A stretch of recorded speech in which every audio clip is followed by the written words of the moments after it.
Hey there folks, and welcome to this video. This is a general notice to kick off the week. And, well, let's get into it. We've got quite a bit of ground to cover today. I'll start off by talking about the videos that we've got planned for this week. And then a couple of different bits and pieces that I also want to talk about, which I find quite fun. So without further ado, let's get into it. Here are the videos for this week. And to start off, let's talk about the Dakar, because I'm going to be doing stage reports. I'm going to use the term report for the Dakar. I know I used review last year.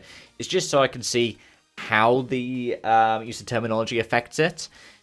For those of you who didn't watch any of my stuff for the end of 2024 or the start of 2025, I came across almost to the realization that my impressions rate on YouTube dropped off massively from, I think, mid-late October. And I'm just trying to figure out why that is. So using the term report instead of review might be a way of being able to get that to work, because then I hopefully don't have the inference that I'm using copyrighted content. But we'll see. Basically, every day apart from Friday this week, you can expect a Dakar review. Friday is a rest day, and I don't really want to do anything for the rest day. I used to do a kind of halfway review, but yeah, I'm not particularly fussed about doing that, especially when we've got other content coming out. With the Dakar stuff, it'll happen as and when. I'm not necessarily going to be able to be home in time to record something to get it out at 5 PM. But there should be some other stuff coming out around 5 PM UK for most of the days. And the ones for this coming week are as follows. On Tuesday, you can expect a WRC 2025 season preview, a bit like what I've done for the W2RC. On Wednesday, you can expect a preview for the Mexico City E-Prix, the second round of the Formula E World Championship. On Thursday, you can expect my predictions for World RX for 2025, which, well, if we don't get a World RX, might end up just not being anything. I haven't seen any entry lists yet for it, which is a little bit concerning, because we've already got the entry list for Rally Monte Carlo, which we'll talk about in a moment. On Friday, we'll have our WRC 2025 preseason predictions, and then on Saturday, I think I'll do my IMSA ones, if not an IMSA preview, because I'm looking at covering IMSA this season as well.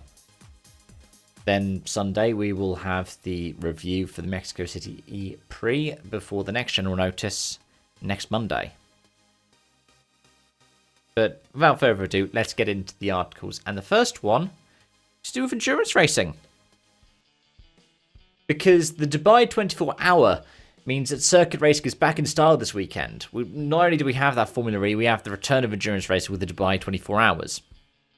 The opener to the Creventic Run 24H series is followed up next week by the 6 Hours of Abu Dhabi, for the regular European season of the 12-hour races in Mugello, Spa, Misano and Paul Ricard, before the September finale with the Michelin 24H of Barcelona.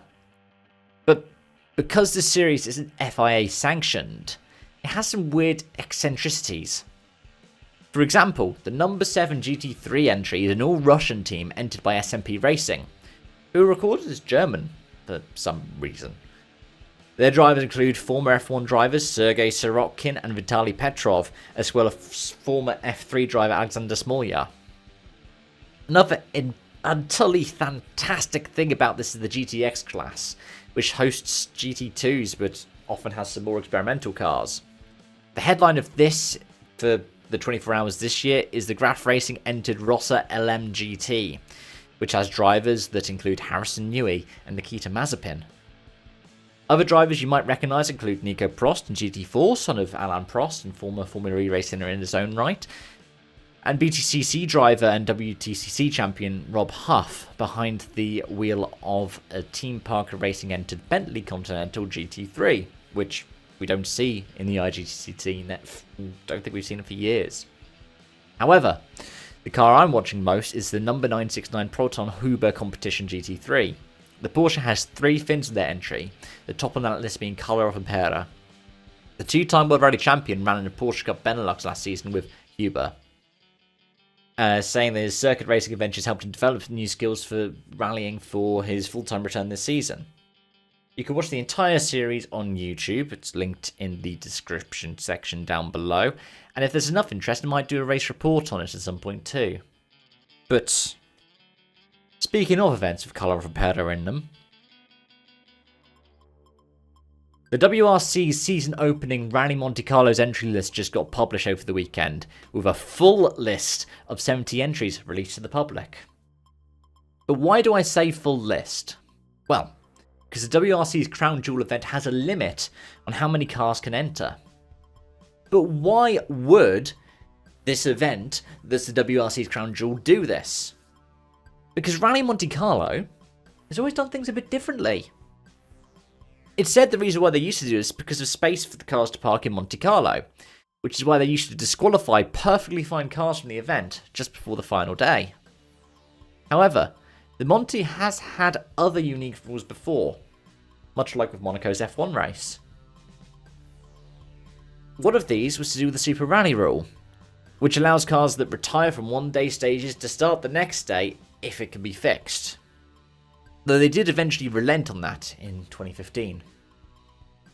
If you want to find out more about the entry list, including a 79-year-old WRC2 who made his first WRC start back in 1977, and his 21-year-old co-driver, make sure to come back on the 21st for my full event preview. And that is that for now. Thank you so much for watching and joining, and yeah, I hope to see you around. I'm doing a lot more short-form content as well. You might, if you have the notifications, see them coming up. Some of them are to do with videos that either are going to come out contemporary to them or have come out in the past. Some of them are live stream clips. Some of them are just odd bits and pieces I have lying around. Alright, until next time, it's bye-bye for now.